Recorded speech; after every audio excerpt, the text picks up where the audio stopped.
நம்ம ஸ்பைடர்மேன் இருக்கிறதுலே பவர்ஃபுல்லான சூட் எதுன்னு கேட்டா, ஹோம் கமிங் சூட்டு தான் சொன்னா அவங்களால நம்ப முடியுதா?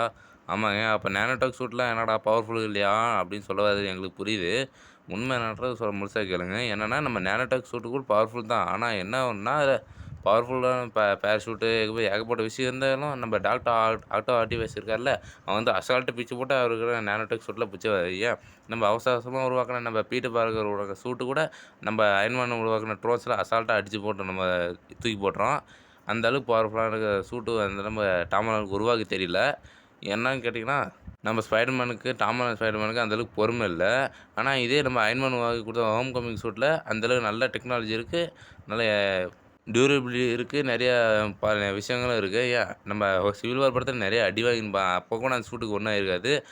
ஏன் பெரிய டைட்டானிக் கப்பல் மாரி இருக்கிற கப்பலே பிடிச்சு அப்படியே அசால்ட்டா தொங்கியிருப்பாங்க. ஒரு சின்ன கீறலு, ஸ்க்ராட்ச் எதுவுமே வந்துற பாடிக்கு ஒண்ணுமே ஆயிருக்காது. அந்த அளவுக்கு நம்ம அயர்ன் மேன் வந்து அந்த சூட்ல வேல்யூ பண்ணி வச்சுருக்காரு.